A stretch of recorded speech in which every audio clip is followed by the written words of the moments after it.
Good morning बच्चों। आप सभी कैसे हैं? उम्मीद करती हूँ आप अच्छे होंगे। बच्चों, आज से आपके थर्ड टर्म की पाठ्यक्रम की शुरुआत होने जा रही है। मैं यही आशा करती हूँ कि आपके सेकेंड टर्म के एग्ज़ाम्स अच्छे हुए होंगे। आज से हम लोग अपने थर्ड टर्म का पाठ्यक्रम देखेंगे कि थर्ड टर्म के पाठ्यक्रम में क्या क्या चीज़ें हैं और आपको क्या क्या चीज़ें पढ़नी है। तो आप अपने साथ अपनी हिंदी 2 की पुस्तक और पेंसिल लेकर बैठे। थर्ड टर्म को आपको उसमें पुस्तक में मार्क करना है और थर्ड टर्म का जो आपका पाठ्यक्रम है उसके अनुसार आपको आज से अपनी पढ़ाई शुरू करनी है। तो बच्चों, आप अपनी हिंदी 2 की पुस्तक और पेंसिल में पहले थर्ड टर्म के पाठ्यक्रम को जो है मार्क करिए। देखते हैं बच्चों, पार्ट 13 है आपका। पार्ट 13 आपका है आ रही रवि की सवारी। उसके बाद है आपका पार्ट 15। पार्ट 15 आपका है उफ ये गर्मी। वैसे तो ठंडी का समय शुरू हो गया है, पर आपके पार्ट का जो है आपका पार्ट है उफ ये गर्मी। फिर है पार्ट 16। पार्ट 16 आपका है एक दिन का। यह आपका कविता पाठ है और इस पाठ का आपको भावार्थ भी लिखना होगा। उसके साथ है पार्ट 17 लघु भारत और अंतिम पाठ है पार्ट 18 उखड़े खंबे। यानी कहने का तात्पर्य ये है कि पार्ट 13, पार्ट 15, 16, 17 और 18, लेसन 13, 15, 16, 17 और 18, इन पाठों को आपको पढ़ना है, जिसमें से लेसन 16 जो है आपका कविता पाठ है और ये इससे का आपको भावार्थ भी लिखना है। और आज के आज की क्लास में बच्चों पार्ट 13 जो आपके थर्ड टर्म का 13वां लेसन है, इस पाठ का हम अध्ययन करेंगे। ये आपका कविता पाठ है आ रही रवि की सवारी। आप देखेंगे पार्ट 13 ये एक कविता है, हरिवंश राय बच्चन जी द्वारा रचित है।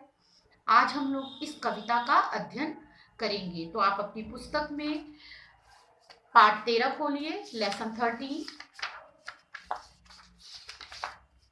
लेसन 13 देखिए बच्चों, ध्यान दीजिएगा। लेसन 13 प्रस्तुत कविता में ये आपका पेज 93 पर दिया गया है। प्रस्तुत कविता में कवि हरिवंश राय बच्चन ने सूर्योदय के समय, सूर्योदय मतलब सूर्य के निकलने के समय, प्रकृति में जो जो परिवर्तन होते हैं उन सभी का मनोहरम चित्रण किया है। मतलब जब सूर्य निकलने वाला होता है उस समय के दृश्य का वर्णन कवि हरिवंश राय बच्चन ने इस कविता के माध्यम से प्रस्तुत किया है। ये हरिवंश राय बच्चन जी द्वारा रचित कविता है। तो बच्चों, हमें इस कविता को पढ़ना है, इसके अर्थ को समझना है और उसके साथ ही इस कविता को आपको अपनी क्लास वर्क कॉपी में भी लिखना है। बच्चों, जहाँ पे भी आपका सेकेंड टर्म समाप्त हुआ है उसके बाद वाले पेज पे आप थर्ड टर्म डालेंगे। थर्ड टर्म डालने के बाद उसके नेक्स्ट पेज, अगले पेज से आप जो है पार्ट 13 डालेंगे और पार्ट 13 डाल के पार्ट का नाम आ रही रवि की सवारी, पूरी कविता लिखेंगे कवि के नाम के साथ।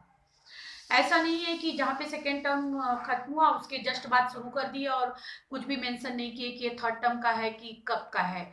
तो बच्चों, आपको मेंशन जरूर करना है। जहाँ पे भी सेकेंड टर्म आपने लिख के कंप्लीट किया है उसके बाद वाले पेज पे आप थर्ड टर्म डालेंगे, उसके बाद ही लिखेंगे। काम पूरा प्रॉपर वे में करिएगा। एक बार आपकी कॉपी फिर स्कूल में सबमिट होगी चेक करने के लिए, तो काम सफाई से और सुंदर तरीके से और सबका काम पूरा होना चाहिए। तो आप जो है थर्ड टर्म पहले कॉपी में डालेंगे, उसके बाद वाले अगले पेज पे आप डालेंगे पार्ट 13। पार्ट 13 डालने के बाद पार्ट का नाम लिखेंगे आ रही रवि की सवारी। मैं दूसरी बार बताने जा रही हूँ। और इस पूरी कविता को लिखेंगे कवि के नाम के साथ। और इस कविता को आपको याद भी करना है, एग्जाम में कविता आएगी। जैसा कि आपने अभी सेकेंड टर्म का एग्जाम दिया तो आपने देखा कि कविता की पंक्तियां पूछी जाती है बीच से, तो आपको ये पूरी कविता अच्छे से लर्न करनी है। कहीं से कोई भी पंक्ति एग्जाम में उठा के पूछी जा सकती है। तो चलिए देखते हैं बच्चों, हमारी ये हरिवंश राय बच्चन द्वारा रचित कविता जो है, जो सूर्योदय के समय के, जब सूर्य निकलता है उस समय जो प्रकृति में क्या क्या परिवर्तन होते हैं उस समय का उस जो है परिवर्तन का वर्णन किया गया इस कविता में। तो देखते हैं क्या है ये कविता। आ रही रवि की सवारी। आ रही रवि, रवि का मतलब सूर्य से है। आ रही रवि की सवारी, नौ किरण का रथ सजा है। नौ किरण का रथ सजा है। यहाँ पे नौ का मतलब है बच्चों नई, किरण का मतलब किरण। कली कुसुम से पथ सजा है। कली का मतलब कली से है, कुसुम से पथ, पथ का मतलब रास्ता। कली कुसुम से पथ सजा है, बादलों से अनुचरों ने। बादलों से अनुचरों ने, अनुचरों का मतलब है नौकर या सेवक। स्वर्ण की पोशाक धारी। स्वर्ण की पोशाक धारी मतलब पोशाक को पहने हुए, वस्त्र को पहने हुए। आ रही रवि की सवारी। रवि का मतलब सूर्य की सवारी। विहग बंदी और चारण। विहग का मतलब पक्षी से है, बंदी मतलब जो है यश का गान करने वाले, बंदी यश का गान करने वाले। चारण का मतलब जो वीरों की प्रशंसा में जो गीत गाते हैं उन्हें चारण कहते हैं। वीरों की प्रशंसा में गाना या गीत गाने वाले, वीरों की प्रशंसा में गाना या गीत गाने वाले, उन्हें हम चारण कहते हैं। पहले पहले क्या था, जब राजा महाराजा होते थे तो जब वो कुछ जीत के आते थे, कुछ अच्छा काम करते थे, तो उनकी प्रशंसा में चारण लोग गीत गाते थे।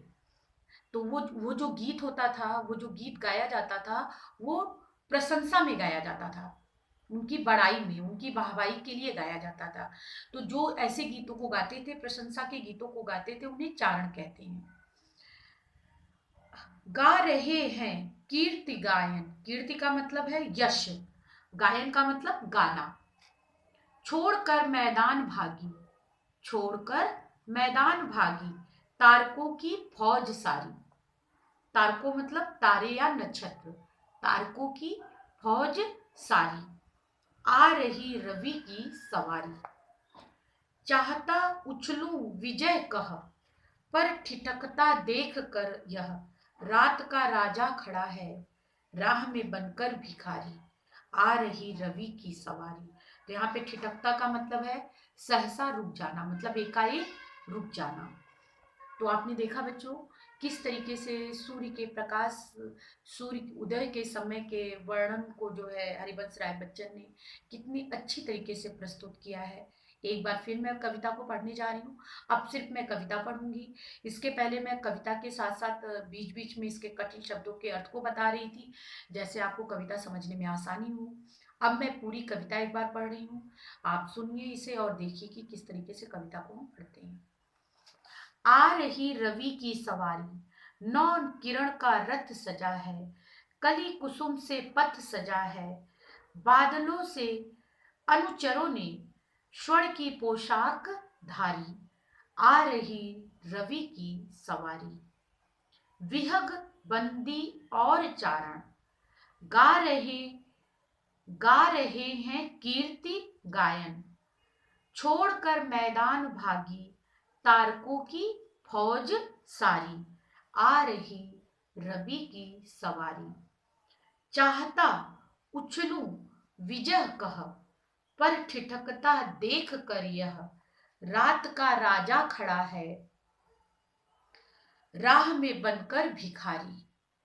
आ रही रवि की सवारी। तो देखा बच्चों आपने, यह जो कविता है कितनी सुंदर ढंग से यहाँ पे सूर्योदय का वर्णन किया गया है। सूर्योदय के समय जो भी प्रकृति में परिवर्तन होते हैं उसका किस तरीके से वर्णन यहाँ किया गया है। बच्चों ये पूरी कविता आपको अपनी क्लास वर्क कॉपी में लिखना है और उसके साथ ही कवि के नाम के साथ आप लिखेंगे और इस कविता को आप याद भी करेंगे। यह कविता एग्जाम में पूछी जा सकती है, 20 से कोई भी पंक्ति। इस कविता का आपको संदर्भ प्रश्न भावार्थ नहीं लिखना है। संदर्भ प्रश्न भावार्थ के लिए आपका पाठ 16 है 1-3 का, जिसे हम लोग जब बाद में पढ़ेंगे तब करेंगे। चलिए देखते हैं इसके मौखिक प्रश्नों को। मौखिक प्रश्न, किसकी सवारी आ रही है? तो यहाँ पे बच्चों रवि की सवारी आ रही है या फिर सूरज की सवारी आ रही। रवि का मतलब यहाँ सूरज से है। अभी आप कुछ मत लिखिए, लिखने के लिए मैं आपको पीडीएफ दे दूंगी, आप वहां से देखकर लिखेंगे। मौखिक प्रश्नों को आपको अपनी पुस्तक में ही करना है, मैं फिर एक बार बता रही हूँ। अब लघु और दीर्घ प्रश्नों को आप अपनी क्लास वर्क कॉपी में करेंगे। तो ये मौखिक प्रश्न आज मैं करा रही हूँ, जिसे आप अपनी पुस्तक में ही पेंसिल की सहायता से करेंगे। सूरज का रथ सुनहरा क्यों हो गया? सूरज का रथ सुनहरा क्यों हो गया? सूरज के निकलते समय उनकी किरणें सुनहरी होती हैं। जब सूर्य निकलता है तो जो रोशनी आती है वो गोल्डन कलर की होती है, सुनहरी होती है। इसलिए सूरज का रथ भी सुनहरा हो गया, क्योंकि जब उसकी किरणें रथ पे पड़ रही थी तो वो भी सुनहरा सा प्रतीत हो रहा था। तो इसीलिए सूरज के निकलते समय उनकी किरणें सुनहरी होती हैं। इसी कारण सूरज का रथ भी सुनहरा हो गया, क्योंकि सूरज की रोशनी उस रथ पे पड़ रही थी, जिसके कारण वह भी सुनहरा दिख रहा था। सुनहरा मतलब गोल्डन जैसा। बादलों का रंग सुनहरा क्यों हो गया? बादलों का रंग सुनहरा क्यों हो गया? तो बादलों का रंग सूर्य की किरणों के कारण सुनहरा हो गया। और आपका अंतिम प्रश्न है, स्वर्ण की पोशाक किसने धारण की है? स्वर्ण की पोशाक किसने धारण की है? तो स्वर्ण की पोशाक बादलों के अनुचर ने धारण की है। अब यहाँ पे आप देख रहे हैं बच्चों, स्वर्ण की पोशाक बादलों के अनुचर ने धारण किया। अनुचर का मतलब होता है नौकर या सेवक से। अनुचर का मतलब होता है नौकर या फिर आप सेवक भी कह सकते हैं। तो स्वर्ण की पोशाक बादलों के अनुचर ने धारण की है। तो इस तरीके से बच्चों आज आपने कविता और मौखिक प्रश्नों को पढ़ा है। मौखिक प्रश्नों का मैं पीडीएफ दूंगी, जिसे आप देख कर अपनी क्लास पर अपनी इस हिंदी 2 की पुस्तक में पेंसिल से लिखेंगे। कविता को पूरा आपको अपनी क्लास वर्क कॉपी में सुंदर राइटिंग में लिखना है, कवि के नाम के साथ। और आपका होमवर्क है, कविता तो लिखेंगे, कविता को याद करेंगे, उसके साथ ही इस पाठ के शब्दार्थ को भी याद करेंगे। नेक्स्ट क्लास में हम लोग इस पाठ के प्रश्नोत्तर को करेंगे, लघु और दीर्घ। तब तक आप बच्चों इस कविता को अपनी क्लास वर्क कॉपी में लिखिए और इसके शब्दार्थ को याद करिए। थैंक यू बच्चों।